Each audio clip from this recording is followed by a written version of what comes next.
But when we leave this, we cannot take it with us.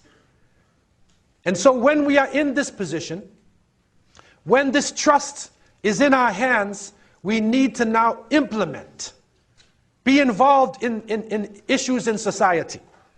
Struggle for the environment now. The environment is being destroyed. People are ruining the water, ruining the atmosphere, destroying animals. Animals are becoming extinct. And one study recently is being done by an Egyptian brother in the UK, and he's finding that there's about 602 languages in the world. It's a new science which is developed of languages. About 602 languages in the world, and about every year 40 of them are becoming extinct. And it's going down lower and lower and lower and lower. And you know what he found out? Because they have now studied languages based on sound and based upon the part of the mouth and how it has spread in societies. And for a long time they looked at the languages of the world and they didn't include the Arabic language. And so he took the course just recently in the UK, got his master's, now went for his PhD, and now he put Arabic language to the test. And when they put Arabic language to the test, they have found that Arabic language now rates at this point number 2 of the languages that would stay on the earth no matter what happens. The first language, they say, which is a longevity in it, is Mandarin Chinese. But the brother has made a study, and he is now bringing forth his study. He came on a Middle East program, Sheikh Mohammed Hassan, Jazakallah khair, many of you know him. He introduced him on the program, and he brought the study, and he said, when I bring this out, I have proof that Arabic language not only will be the longest living language, but it is the original language. It is the language of Malaika. It is the language of Jannah. And he has scientific proof.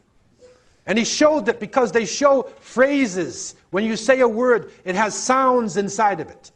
They have a machine which actually shows the sounds. And they put the word Allah into the machine. And they were in shock, because it is the only word that appears to have different phrases in it, but when you say it, it's only one sound. It's only one. And there's no other word in any language which has different phrases. It appears to have different phrases, but when you say the word, it's only one sound. And so, he is bringing out this study. And we are realizing now what we are holding in our hands. This has caused resistance against us. This has caused us to be demonized. This is the reason why pressure is being applied upon us. Because we hold in our hands gems of wisdom to answer the problems of society. Gems of wisdom to give a future to the planet, to save the planet.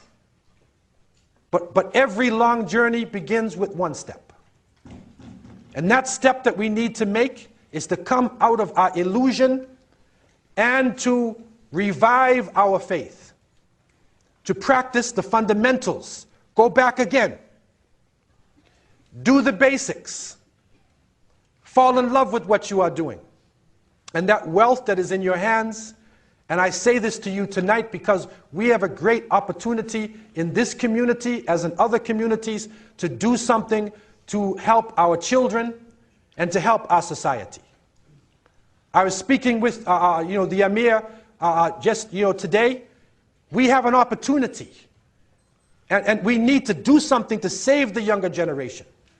We also need to do something for those people who are coming in to be married, to find a halal way for them to come together to be married, to be able to counsel our community, to provide alternatives.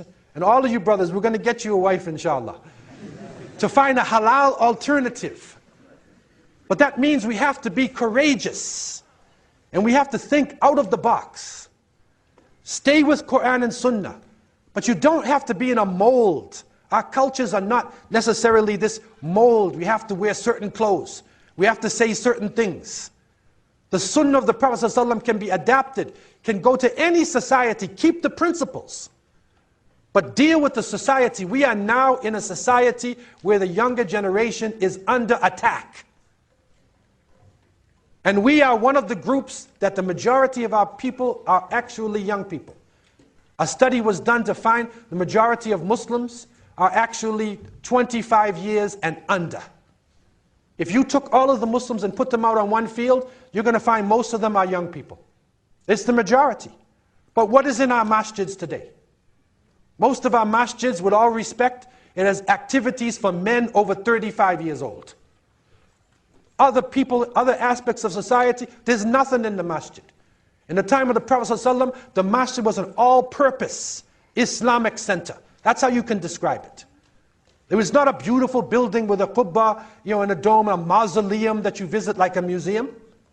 It was an action-oriented place where people would learn about their faith, where they would be taught principles of Islam. Dawah was being given even inside of the masjid. The people of Najran, the people of Yemen came to the masjid, entered the masjid. They embraced Islam. Some of them did not embrace. They were still treated with dignity. When political decisions had to be made, the Prophet ﷺ calls a town hall meeting. Where did he do the town hall meeting? Did he go outside the masjid? In the masjid. So an all-purpose Islamic center. This is what we have been talking for years and going into the community saying, this is what we have to give to right now. Do something for your younger generation. Save your young people. Help them to get married. Help the young children to come out of this fantasy world and be confused about creatures and animals and confused about their own identity. Do something right now. This is an opportunity that you are blessed to have here in this town. And there are other people now who are standing up and realizing that we have to think outside the box and we have to take this deen in a way which is practical and relevant and stand up in society whether they hate you or not. Whether the society is talking, we have solutions. And we can bring something else to the discourse in this society. We can show them the Islamic position dealing with racism, the Islamic position dealing with drug abuse, the Islamic position dealing with homelessness, dealing with depression that people have in society. This is our opportunity, and we can only pray that Allah Azza wa Jal would give us this opportunity, purify our hearts, and take us out of this delusion in the life of this world.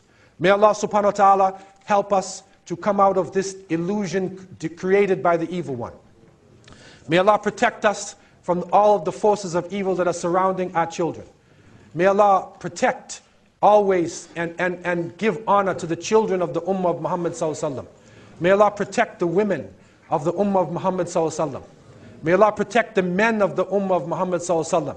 May Allah raise up leadership in this generation that will stand up for Islam regardless of the cost.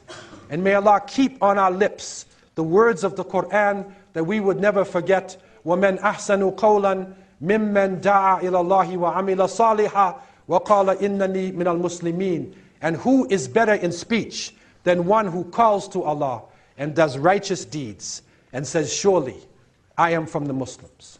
May Allah help us to live and die in a state of Islam. May Allah give us the kalima to Tawheed at the end of our life. May Allah put this on the lips of all who are here tonight. May all who hear this, may Allah make our last words to be our best words. May Allah give us as our last words, kalima la ilaha illallah, Muhammadur Rasulullah, sallallahu alayhi wa sallam. Aqulu qawli hadha wa astaghfirullah li wa lakum. I said what I have said. I ask Allah to have mercy on me and you. Wassalamu alaikum wa rahmatullahi wa barakatuh.